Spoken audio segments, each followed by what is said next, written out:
As Highlands and the surrounding area grows and the need for expanding town services increases, please address areas of concern related to the infrastructure, in particular sidewalks and parking, removal of natural vegetation and trees, and the overall environmental impacts.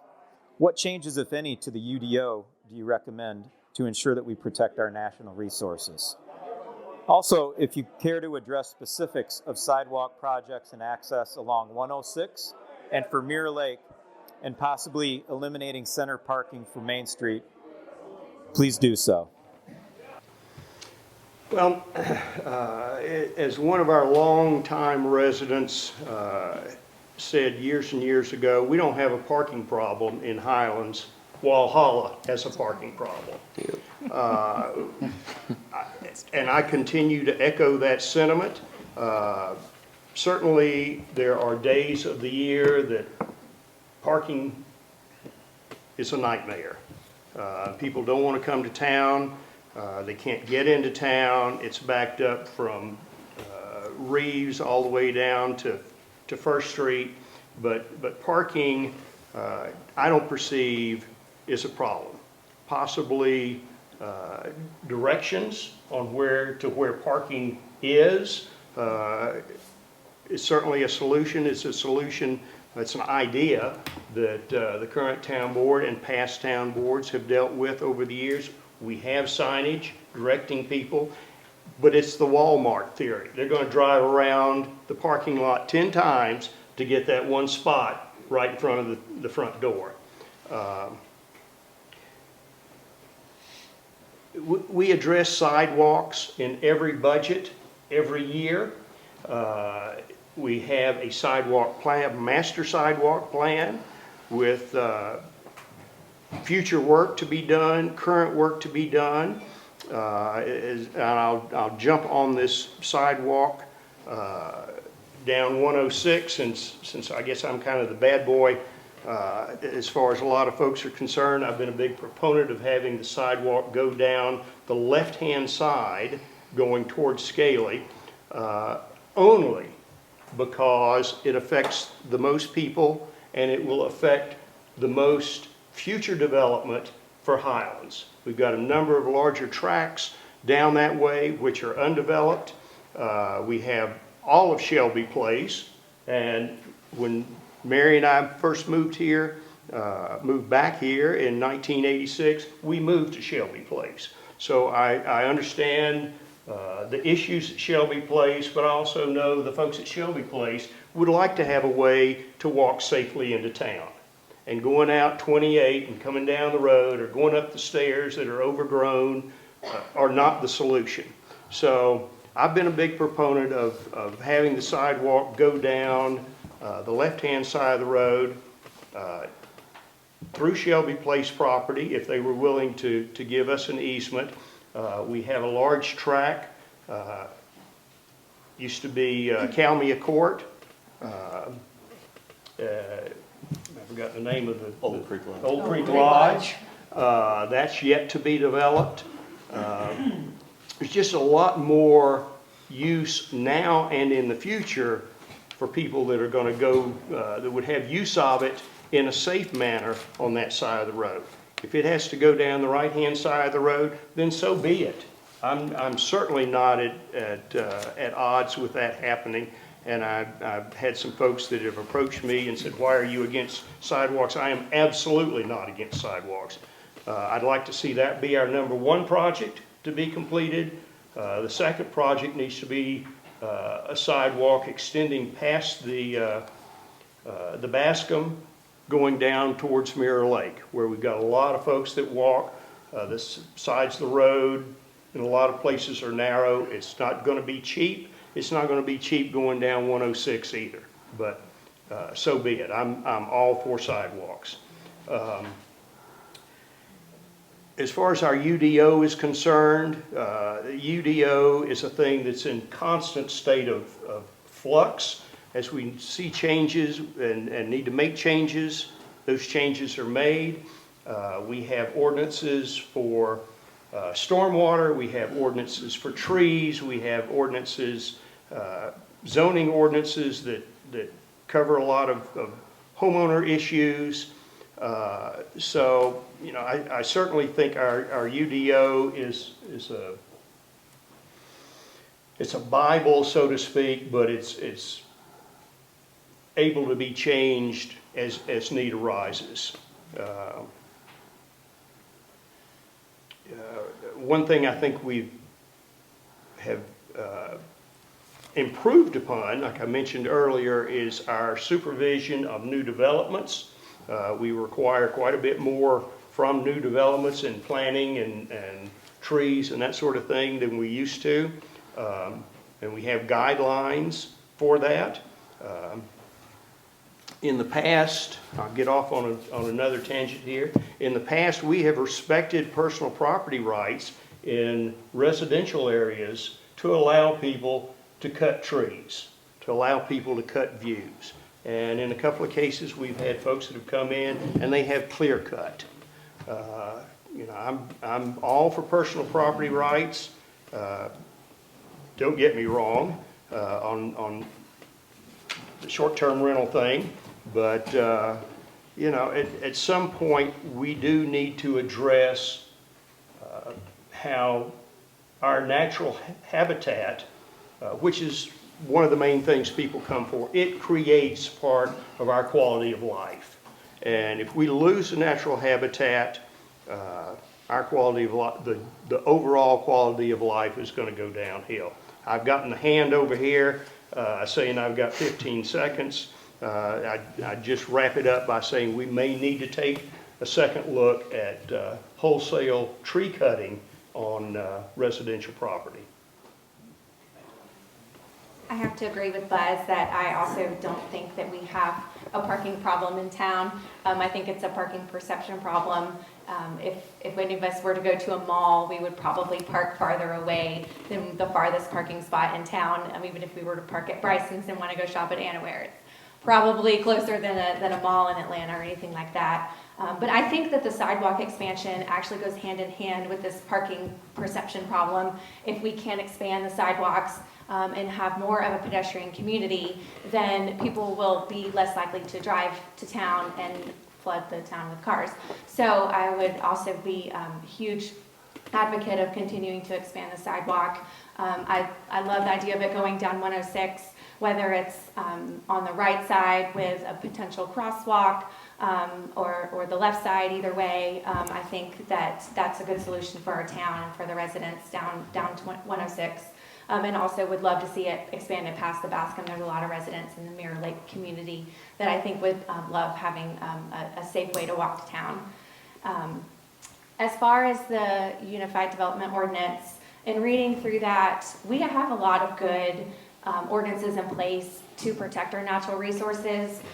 I think that we could get a little stricter with enforcement of those. If you drive around town, you'll see some silt fence that's maybe not keeping the erosion from happening like it should.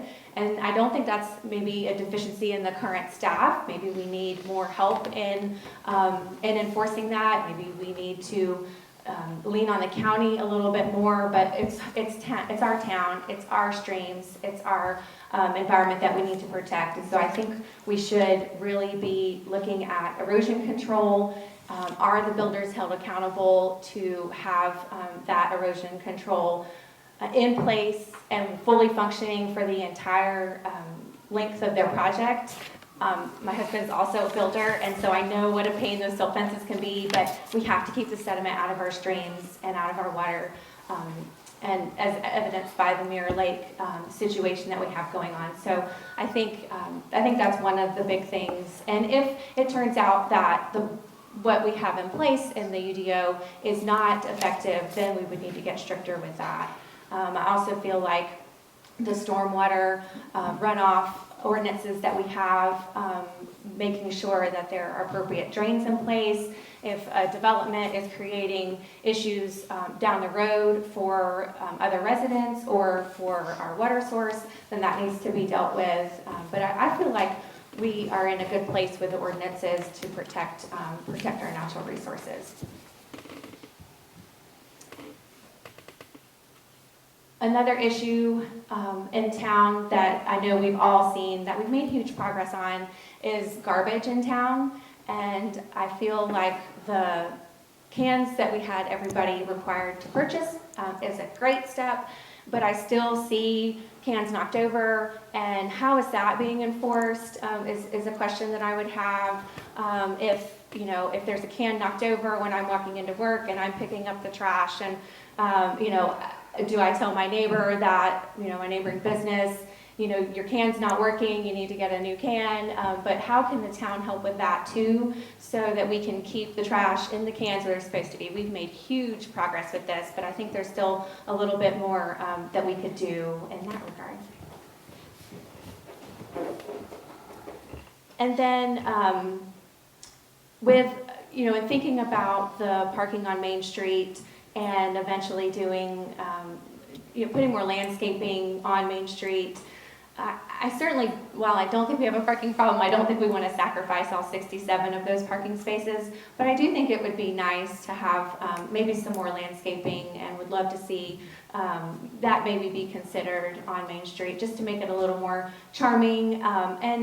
Whenever we all see it, where people that don't, they're just in a hurry, whatever they don't want to do, they try to pull out and to make a turn. If we could cut that down just a little bit, that would be great, because I feel like that's such an issue. Maybe there's some kind of a signage or something that says, back out of your parking spot if you pull in the middle to some degree. But I think that should be something that we should consider. So talking about infrastructure to start, as I already mentioned earlier, we got a huge boost with the $5 million grant for the water treatment plant. Again, that was an expense that was going to be happening. So that's, having a grant is kind of found money, to the point that it does free up opportunities to, and I'll say it again, expand our sewer. I work on several projects, dealt with one this week that is on Lake Sequoia, literally on the water. It's an undeveloped property, going to put a new septic system on it. Now, septic system built to today's standards, I really don't have initial genuine concern right out of the gate. But what I will tell you is that I've also worked on projects on Lake Sequoia and Mirror Lake areas that they are 60-year-old systems. They were not designed for what today's use is. They are failing. We had 2 of them fail in the Lake Sequoia area. And dealt with that and dealt with it properly, et cetera. But that is the most important element to me in this, as far as infrastructure goes, to expand sewer. And I understand, I'm just using an example, Cobb Road has a 16-foot right-of-way, and it's just the asphalt. So if you run sewer, you tear up asphalt. It's an expensive proposition, but it's also our drinking water. It's also our environment. We have to come up with solutions. It's too important not to. Secondly, as far as the UDO goes, as I had mentioned, I was on the UDO advisory committee when the UDO was formed. I deal with the UDO at least 4 days a week firsthand. It's part of what I do. Between the planning board and the town board, they get to see me periodically with projects. I actually think our UDO, there have been adjustments through the past several years that I think have been very positive. Having to do with ground coverage issues in the commercial district, usable floor levels if you have a property that slopes, et cetera. But I think at this point what we have is actually a little bit of an enforcement problem. I'll reiterate what Buzz said. I think that we need to have, we either need to have a staff person, or we need to educate the ones we have, or as people roll off or come on, we look for people that know how to enforce. I work with developers, I work with builders all the time, and we keep an eye on things, but if you find somebody and for something that they didn't do correctly, and you hold up the fines that we have in place and the state has in place, I think that also goes back to preserving our environment. I know we've had some projects in town that I've watched, not been a part of, but watched, and they were not done properly. They were not done well, and we had issues with sedimentation. And I think if we had somebody that was a little more knowledgeable in the enforcement side of things, and it's no knock to our current staff, I think they do a great job, but we don't have a person that that goes out and inspects these projects and has the full level of knowledge as to exactly what's supposed to be there. And I think it's way too important not to have somebody on staff that we either have educated or comes in educated in that capacity.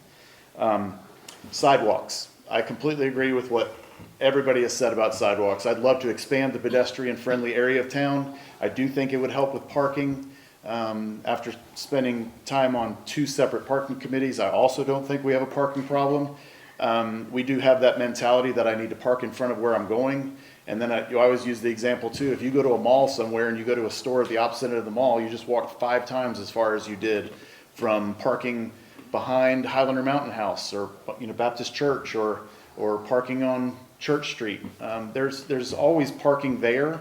Don't get me wrong, 4th of July at noon is a little bit of a challenge, and fireworks night, that's planning, designing a church for Easter Sunday. You can't do that either. So, like I said, I agree with what almost every point that's been made. I just want to point out the fact that that one of the assets I think I would bring to the table is my, I'd like to say, somewhat intimate knowledge of the UDO, and at least 80% of it that I use on a daily basis. So, thank you. All right, so just briefly talking about infrastructure. First off, sidewalks. That's something that I've supported and I will continue to support. I'd love to see, I'd love to work with the DOT to get a sidewalk from town down to Mirror Lake Road. And of course, I'd also like to see the sidewalk be installed on the Dillard Road as well. I think it's just important to note too that every year, and I'm just saying this as an average, don't necessarily quote me on this number, but we spend about $5 million a year on what I call capital improvements and equipment. So while $5 million sounds like a lot of money, there's an incredible amount of needs out there. So, and the needs for this town are never ending. So I think it's just important that everybody understands, it's not that we don't want to, accomplish all the projects that are on the comprehensive plan, for instance. It's just that we got to work within our means without raising taxes, and eventually the projects will be completed as money becomes available. So the town, and here's another example. So the town provides a lot of upkeep. And naturally, those are a lot of upkeep for the services we provide, and those areas will obviously always take priority. So if the water plant needs a filter, for instance, that's going to take priority over, say, maybe a sidewalk on an area. So again, it's just allocating the funds as they become available. As far as protecting natural resources, in general, it's very critical. We need to continue to be strict with our ordinances in terms of, built upon limits, erosion control measures, and things like that. And again, this all ties back into the quality of life, and the natural environment is something that we all appreciate. So we want to protect that. We want to be sustainable in the things that we do. And just a few more things about that I wanted to quick mention about infrastructure. So from the beginning, I've supported the Mirror Lake project, and Pat Gleason, I think you're sitting there in the back, but I just want to acknowledge that what that group did in securing $5 million from the state along with the town and the mayor, I mean, that's just phenomenal, and that is a huge accomplishment. I mean, I think it goes without saying, but Pat, we're grateful and indebted for all the work you did on that. But talk about something that's going to be an improvement to this town from a water quality standpoint, also just aesthetically. Another addition that's going to be coming to the town soon is a state-of-the-art playground at the rec park. So we're fortunate to have a donor come forward with a generous donation, and so I formed a committee with the help of Jeff Weller to see this project through. So we just completed the design phase of the project, working with a company out of Charlotte, And so we'll be moving into a fundraising phase in early spring, and then hopefully start construction either late 2024 or early 2025. So, and then finally, I've attended a couple of meetings with representatives from the Boys and Girls Club. I think that is a huge need for this community, and I'm all in favor of the town working with this group to do whatever it takes. And mainly, specifically, what I'm talking about is donating the land for that facility to be, in the rec park where all those other facilities are for those. So we'd have a swimming pool, the playground, tennis courts, everything else that would go along that could help the Boys and Girls Club. So that's a huge need. And again, I'm 100% for supporting that to make that a reality in Highlands. I am also very much in favor of the sidewalks. I feel like that we can even do a better job of designing them, putting them where that you've got a little bit of room between you and the street, and also putting the grass or different types of shrubs, whatever, on the outside of it, so you feel a little safer walking next to 106 or going down 64. I think that Highlands, you'll see them some places, and it's beautiful. It really makes a lot of a difference on when you're walking on that, how you feel close to the traffic or not as close to the traffic. I feel like we do a good job. The UDO really does do a good job of protecting our environment. I think I agree with the other that we need to have someone else that can help enforce some of the things on the UDO, and that would be helpful with the silt fences and things like that. I feel like we are definitely one of the most beautiful towns anywhere, and that is why people like to come here so much. But I feel like we could also, our trees, we have a lot of power lines we could look at when we're doing new sidewalks, maybe burying some power lines, doing some things that would make it more beautiful, make us not have to top the trees when they start growing into the power lines, also help us with power outages, things like that. As long as we're digging it all up and doing the work, we could look at how that might help our infrastructure along the way. And like everyone else, I really do feel like Highlands has grown in a really good way, but I do think we can constantly be vigilant to keep it the place we love so much. Thank you. I feel that our full-time residents are vital to this town. I know we have second homeowners, we have a lot of tourists, but it is what makes Highlands a wonderful small town to live in. And I feel like our board has helped, but could be maybe more involved in some of our recreational facilities, helping to get funds to keep those up for not just the county, but also the town, come up with new and different ways of improving some of them, like the playground that is coming up. I think Brian brought up the Boys and Girls Club. I think it's very important that we have more childcare, more school involvement with everyone here, and everyone in this town. It does give a lot to our school, to our childcare, and it's to me that's what's going to keep bringing young families here and infuse our town with great people. I think the town has done a great job with zoning. We have kept downtown smaller and vibrant, and we haven't had a whole lot of spread as far as the town goes. There's not a whole lot of building outside of downtown that the spread has been rather small because of zoning. And then I would like to see us revisit our comprehensive plan we did years ago. We had a lot of community involvement in that.